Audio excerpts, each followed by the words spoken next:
Selamat datang di channel belajar. Selamat bergabung di channel belajar. Pembahasan kita kali ini adalah soft skill. Kita akan melihat lebih spesifik soft skill yang sering diistilahkan sebagai keterampilan lunak itu memuat apa sih sebenarnya? Kenapa menjadi penting untuk dibahas khususnya di dunia vokasi? Soft skill menjadi penting dibahas karena menurut Thomson, 89,9%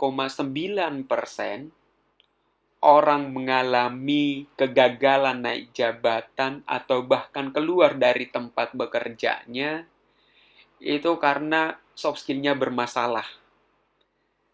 Nah, dari sini kita akan bisa menginterpretasi apa sih sebenarnya soft skill itu. Soft skill itu bisa diinterpretasi sebagai kepribadian, sebagai atribut personal, sebagai suatu dorongan dari dalam yang membuat seseorang memiliki kecakapan atau keinginan untuk menyelesaikan sesuatu yang ada di luarnya berdasarkan modal interpersonal yang dia miliki. Bisa dikategorikan bahwa soft skill ini seperti sesuatu yang tidak nampak tapi menjadi kekuatan seseorang. Dan ini baru bisa kelihatan pada saat orang itu berinteraksi dengan yang lain atau orang yang ada di lingkungan pekerjaan itu. Daniel Goleman memberikan beberapa contoh wujud atau bentuk dari soft skill itu. Yang pertama adalah pengaturan diri. Ini lebih diartikan sebagai bagaimana seseorang itu mampu mengelola atau memanage emosinya. Bagaimana dia mampu bertindak sesuai dengan caranya dia sendiri, bukan dengan bagaimana situasi itu membentuknya. Yang kedua, menurut Goleman adalah empati. Empati ini bukan hanya peduli, bukan hanya memberikan bantuan, tapi dia juga turut merasakan. Yang ketiga, menurut Goleman adalah motivasi. Sering kita melihat orang itu bekerja tidak optimal karena dia tidak mengetahui apa sebenarnya yang menjadi motifnya. Sehingga dia ogah-ogahan dalam bekerja. Yang keempat, menurut Goleman, soft skill itu bisa berupa keterampilan sosial.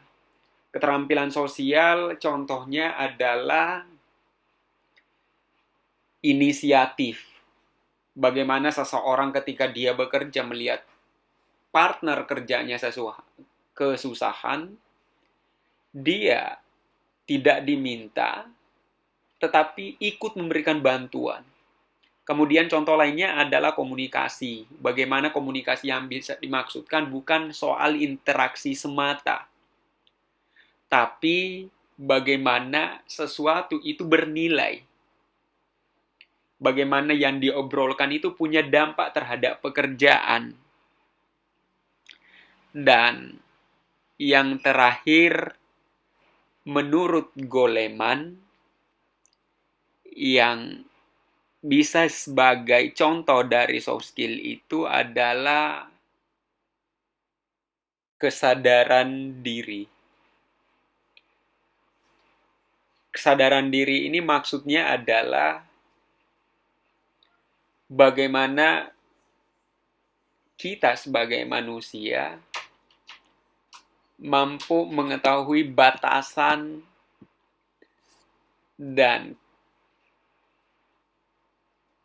hal yang luar biasa dalam diri kita. Sehingga dalam bekerja, itu tahu kapan harus berhenti, kapan harus melanjutkan pekerjaan itu. Nah, dari semua aspek yang telah dikemukakan oleh Goleman, kita bisa menarik kesimpulan mungkin bahwa ternyata kalau secara tersirat, soft skill itu memiliki kontribusi yang besar.